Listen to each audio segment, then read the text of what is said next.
Absa Bank for the 10% loan for women-led businesses and agri-businesses, because this facility came in at the right time for Safusco. The facility helped us to get machinery for our detergent powder and other raw materials to help us come out with three products. That's the detergent powder, the African black soap, and the bleach. We were able to employ 15 youth in addition to our working force, and this has really helped boost our productivity and revenue as well. Annually, we organize the Global Hand Washing Day in schools within our vicinity. We hope to make sure that Safusco helps to combat diseases from the schools. We are trying to have volunteers within the school. Those volunteers will help make sure that the project is being sustained in the school.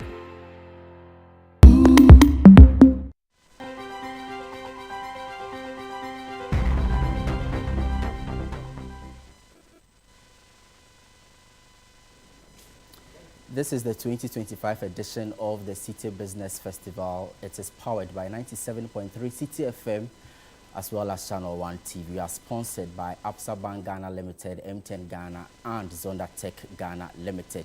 Today I'm speaking with one of the big men at Absa Bank Ghana Limited, and Mr. Kush. Mkushi is the finance director at the Absa Bank Ghana Limited, and he joins us today for us to really talk about personal financing as part of the honor series of the Citi Business Festival. Sir, thank you so much for joining us and welcome to the program. It's a pleasure. Thank you. You are one of the big guys at Absa, and today, what a better person for us to have this conversation with. But I first want to understand your role at Absa. When you say you are the director of finance, what do you do on a typical day? Okay. Lee, thank you very much, and welcome to your listeners and viewers. A typical day for me involves essentially 4 buckets. The first one is recording what has happened. In most businesses, there is a need to look at the financial outcomes of the activities of the business. The second one is making sure that our systems and processes have appropriate controls around them. So, you can imagine trying to fill up a bucket with holes in it. It's quite a challenging exercise. So we review processes. We find out that in situations where there have been modifications and things like that, we make sure that the processes and the approvals and the sign-offs are in place. I see. The third bucket is financial planning for the business. I see. Right? Thinking about what are our short, medium, and long-term objectives. Where do we need to allocate resources? How do we fund that? What expectations do we expect? It can involve things like, what if scenarios. So what if things go better than expected? What if they go as expected? What if they don't go as expected? And then the final bucket is more strategic thinking. So as the business, in collaboration with all the other areas, is thinking about its strategic objectives. I and my team have a role to play in giving you the financial impact of what that might look like and trying to optimize that, making sure that we are doing. It's a really interesting point you make, and I like how you describe it as 4 buckets. And in that third bucket, you talk about is financial planning for the business. And so if we are to explain and bring it down to the personal level, for us to have the conversation we are having today, personal financial planning. I see 3 key words there: personal, financial, and planning. If you put all of these 3 words together, what goes beyond it in terms of personal financing? If you can really break it down and unpack it for us. Yeah, so I think essentially within financial planning, there's 2 elements, right? There is the theory, and the sort of the data and the maths, and then there's the behaviors, right? The discipline and the execution, and both are important in driving, desired financial outcomes. If we look at the theory type side, it's really understanding what your state is today. So what's your incoming? If you have a small business, how much are you making? How does that vary across the year? There'll be good times, let's say Christmas, there's a lot of activity. There'll be times when the activity is lower. If you are a salaried worker, maybe, then you have a degree of predictability. If you're a student, you know, you may be working ad hoc jobs, but then you need to make sure that you've got a time available for study, etc. Looking at that and being, you know, quite honest and dispassionate with yourself about your state of play today, how much is coming in, how much are you spending, and let's, you know, be optimistic and say that that is a positive number, right? So there's an opportunity then to save. There's a little bit left over at the end of the month or the end of the year. There's an opportunity to save. There's an opportunity to invest. There may be an opportunity to do other things, consume, right? If you've got the funds, you may be able to travel to see family or spend a little bit more on gifts for loved ones, things like that. That is essentially the bucket of theory. You look at what's coming in, you look at what's going out, and then you've got to decide what you do with the surplus. I see. So with this picture that you paint, I see one thing running through, that's income. So if you don't have the income, you are not able to plan beyond the theory and the data you talk about. So at what level you see that my income is sufficient for me to go into financial planning? Mind you, we are in this part of the country or the world where a lot of people say that their wages or salaries are not enough for them to go ahead to put some aside in terms of financial planning. I still think even without income, you can do some financial planning. Interesting. But that relies more on the second bucket. All right. Right, which is discipline. And so we all know that there's a cost of living, and yes, you're right. It's in this part of the world, it's unpredictable and variable, and things can change very quickly. What I would say is that if you're in a situation where you don't have income, you look at the skills and capabilities you have today and the opportunities to derive some income from them, right? So it could be that you're just coming out of education, you're looking for a role. What you need then, your financial planning matrix may look at, okay, I just need to make enough to live, but then I need to use my spare time to gain experience that will improve my CV, allow me to get a better job, or allow me to start a business of a different nature. So the way you're thinking about your financial planning in this sense is, I'm not intending to create a surplus. I'm intending to meet my basic needs. That will create surplus time. That additional time I'm using to acquire additional skills or additional experience, which in the future I'm intending to monetize. I'm intending to turn into additional income and therefore get myself a little bit more financially stable. If you think about that very intentionally, then you may be more, you can then start to be disciplined about, okay, 3 days a week, 4 days a week, this is what I'm doing. The other remainder of the week, 3-4 days a week, this is what I'm doing. Part of that is doing odd jobs. Maybe one of the jobs I've seen recently is university students helping those who are in SHS with their studies. Yeah. Right? So it's like you're an informal tutor because you've recently done it. Okay, you do that. It's not a particularly high-paying job, right? And it will require you to go near and far and be ad hoc. But remember, your goal is skills acquisition, Right. not necessarily financial surplus. So you can plan financially, your medium-term goals, financial security, but you are thinking about how you get there. If you are in a situation where you've already got an income, then you can be in income surplus, income neutral, where you're just meeting your needs, or income deficit. And in reality, people go through all of those cycles At every point in time, right. through your life. And sometimes one I do want to talk about is, you know, sometimes you have the unforeseen, right? Emergencies come up. Emergencies come up, you don't, and this is where, if you just refer back to one of the statements I made earlier, I said, if you are fortunate enough to have a situation where you previously had surplus, I talked about savings, investments, and consumption. Savings is really important because this is money you put away that is essentially a cushion for unforeseen events, right? Investments is important because this is disposable income that you can influence, but you're thinking about it in terms of making future income. those two are distinct, right? Savings needs to hold its value as best it can, but it's designed to cushion you against unforeseen.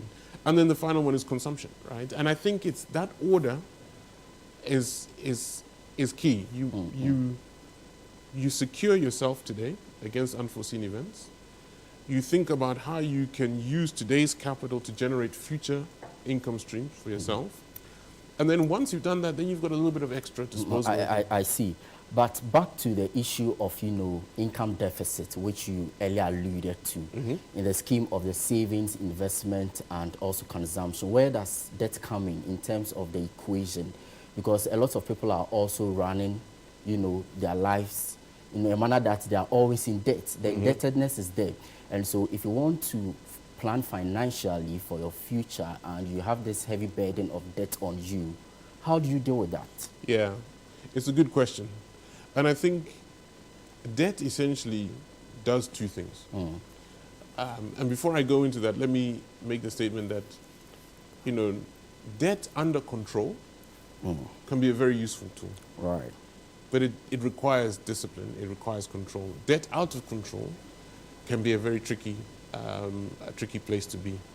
So debt does two things. What it does is it may bring forward income that you're expecting. Let's say you were expecting some income in December. You have an emergency now. You can borrow now, right, to deal with that emergency. And it will give you some breathing space until December.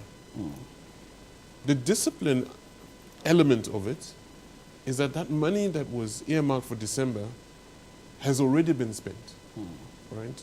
What I see sometimes is that you get into debt, and because your ability to pay off the debt is, let's say, over 2 or 3 years, that additional income that came in December, you think, okay, that's additional income. So it looks like surplus, when really that keeps you in debt for longer. So if you think about it, debt as an acceleration of income, then you do have to be very disciplined. I see, so quote unquote, some form of life support for the interim. For the interim. You put it under control. Yes. And you stay the course. But where does insurance also come in the scheme of things when it comes to financial planning? And I'm asking you because of, your insight you have when it comes to bank assurance activities at Absa, for example. So if you permit me, I'll finish the second bit of debt, and then I'll come on to insurance. That's okay. So the second bit of debt is, you borrow to utilize. So you can utilize for consumption, or you can utilize for investment. Utilizing debt for investment means you take the money, you borrow the money, you're putting in something that will generate cash, right? That will pay off the debt. That, in of itself, many businesses use. It's a well-known, well-structured investment strategy. What do you need to do? You need to be careful that you don't take on too much debt. Right? So you need to watch carefully. What if my business doesn't perform exactly? You need to do some sort of financial forecasting. If it performs as planned, I'll be able to pay off the debt. Maybe if it's 10% lower, I can still pay off the debt. You're still in good shape. All right. Debt for consumption is an area that I think you need to consider carefully. Doing it on a long-term basis can start, a debt cycle, because you are... Which will be problematic. Yeah. You're borrowing to consume, and that consumption isn't necessarily generating any additional value. So if you find yourself, borrowing to meet everyday needs, then we've got to look at your income and your expenses, right? And that then is an indicator for you to sort of review your current kind of financial status. Coming on to insurance. Insurance is a bit like savings, except what you're doing is you're having an agreement with a company that says, I'll pay you a premium, and that should these specific type of events occur, then you will come and support me, you bail me out, right? Savings is obviously more general, but it may not have the same level of support and delivery as insurance for those specific areas. And so, if you are, you're fortunate enough to own a vehicle, you want to make sure that if that, should the worst happen, if that occurs, that you have some means of recovery, especially if that vehicle is central to the functioning of a business, right? You have a small delivery business, you need that vehicle to make cash. The delivery business is going well, you have an unforeseen event, it's in a crash. That's when insurance steps in and effectively you recover the benefit of those premiums you've paid. Fantastic point right there. That's Kush Mkushi. He is Director of Finance at Absa Bank Ghana Limited, speaking to us here on financial planning basics as part of the honor series of the Citi Business Festival. We are taking a short break. When we come back, I'll be asking him about the flexibility when it comes to, financial planning, who should do it. And you heard him talk about discipline. I'll be asking him how to stay the course. Don't go away.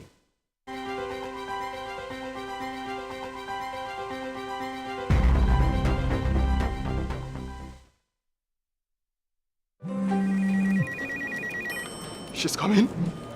She's coming!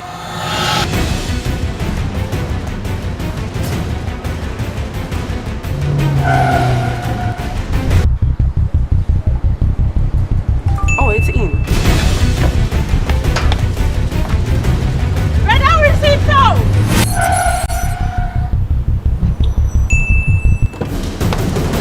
Boss, you like my bag? Okay, here. Take this. She's go to coming. I know. Go to the pharmacy now. She's coming!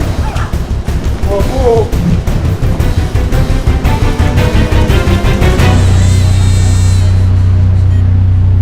She's here. Pay faster, pay safer, and pay easy with Momo app. Download now and pay with the QR code, merchant ID, and so much more.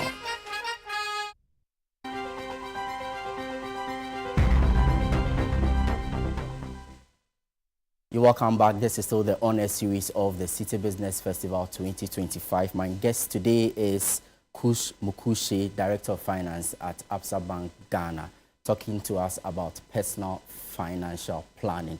And before we went on that break, he was giving me the elements when it comes to financial planning. We have savings, we have investment, we have consumption, and even we brought in the bit of, debt management as well as insurance. But Kush, even as we continue this conversation, who should do the financial planning? Is it you, or you have to seek the services of a financial service provider? At what point in time do you realize that it is crucial for me to go into financial planning, and where?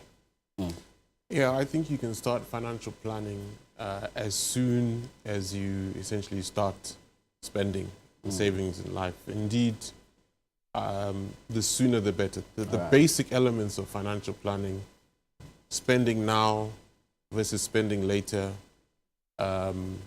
whether or not I spend on something that will require more cost. Those kinds of basic elements can be started as very early in life. In terms of who should be doing it, my encouragement is that as an individual, you do it for yourself to start with, right? So secondary school, JHS, SHS. Quite an early age there. You really, I do recommend it. And it can be as something as simple as your call credit, right? It just sets the basic behaviors that, okay, this week I've got 10 CDs, okay, I've managed myself. Let me check what are the bundles that are available, what's the value per megabyte or per minute of this one, which one should I use?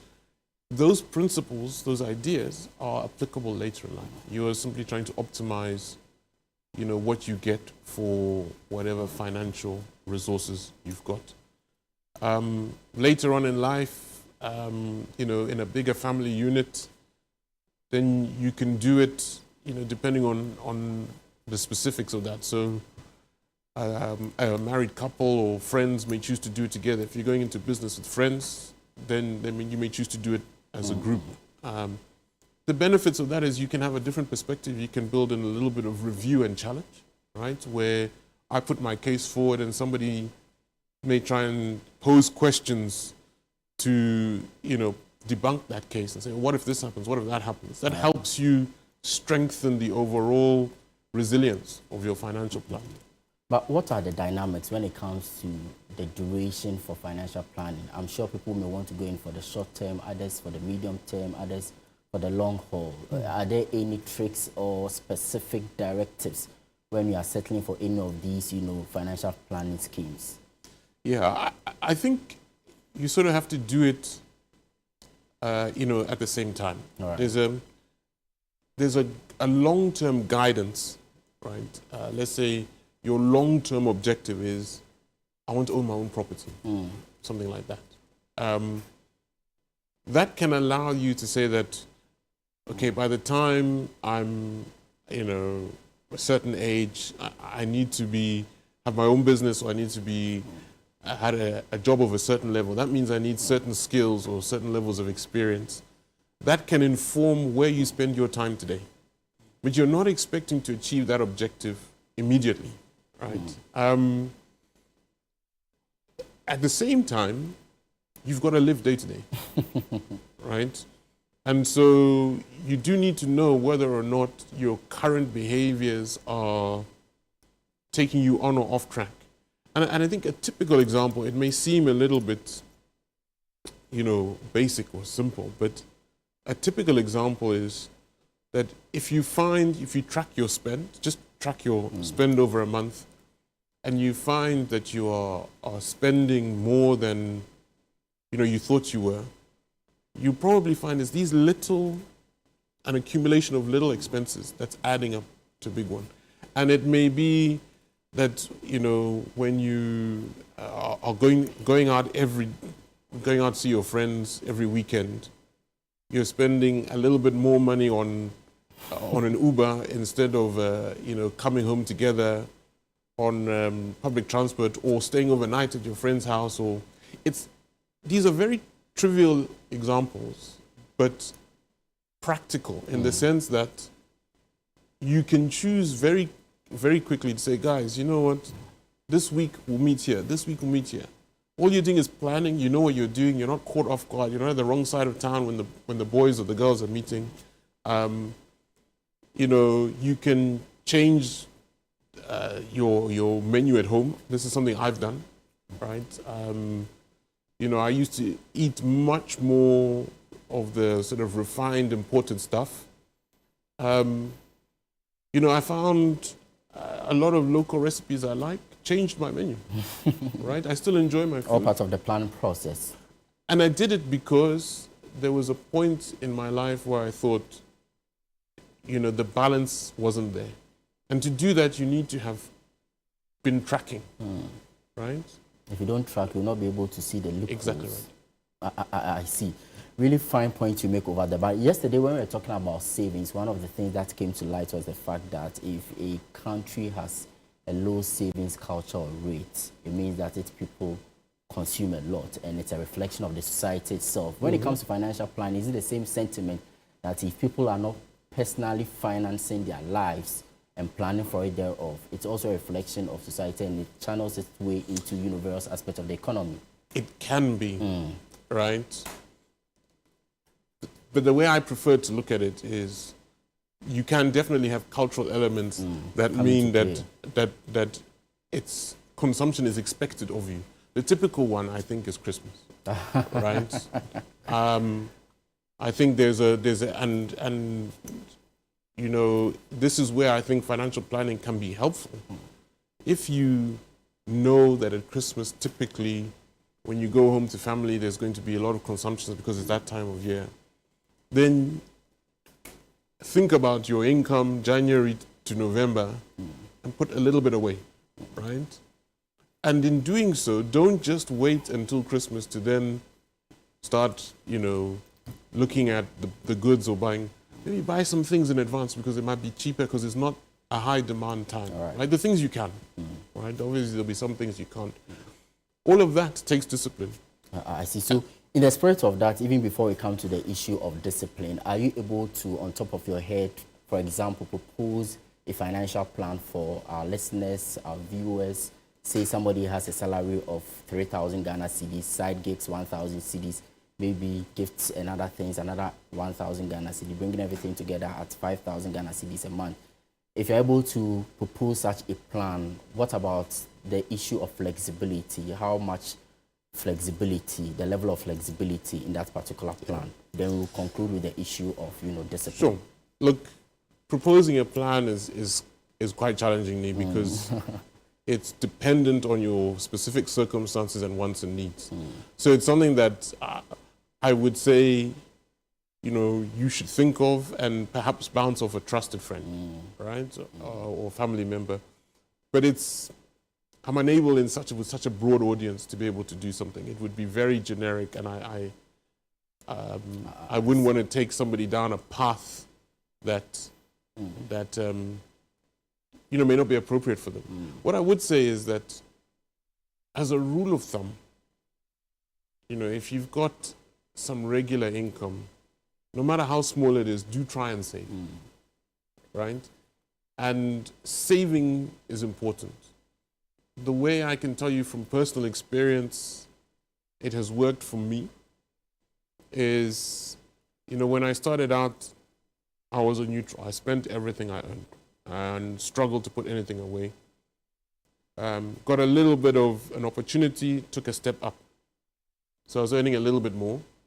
I did not increase my spending. That additional item, as soon as the salary arrived, I put it in a savings account. I see. So I didn't feel that. And then you build up a savings pot, that gives you options. That's also a bit of discipline in there, if you ask me. And so it's one thing to plan, it's another thing to follow through. And so what's that one non-negotiable tip when it comes to financial planning, how to stay the course, how to be disciplined in order to secure your future? And is Absa offering any form of support or advice in that regard as well? You can combine the two questions, sure, and then we conclude. Sure. So the first one I'd say is, you know, make the savings as soon as you can in the month, right? And make them on a regular basis. It needs to become habitual. Right. So if you're a salaried worker, as soon as your salary lands, whatever it is, 10%, 15%, 5%, 2%, 1%, whatever it is that you decide is appropriate, set it aside. Move that and set it aside. And then work out your life from what's remaining, right? I see. Then if you're a small business, then maybe make it, because your income fluctuates a bit, same principle, but make it a regular thing. And when you set up this savings account, make it a little bit, you know, difficult to take the money out, so that you have to think before you do that. And the reason I'm saying that is, you may have a genuine need for the savings, but in terms of discipline, just give yourself the opportunity to really think about, is this the best use of this money at the time? Because what builds capital over time is compound interest, but it needs time to work, right? In terms of, you know, how Absa helps, you know, there's a number of products, the standard savings products, the standard investment products, but I think there's one I would call out, you know, which is our Target Safe.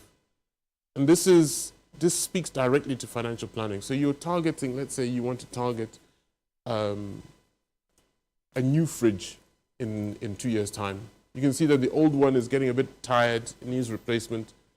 Then, you know, you can sit down with us and work out what it is you need to save to hit that target. That means you can now, you know exactly what you need to put aside, you can be disciplined about that, and you know that you're working towards something tangible for you and your family. Very well, thank you so much. Finance Director, Absa Bank Ghana Limited, Mr. Kush, Mkushi, really helping us appreciate the issue of financial planning and also building on from where we left off yesterday with regards to savings. This has been another episode of the honor series of the Citi Business Festival 2025. Thank you so much, Kush.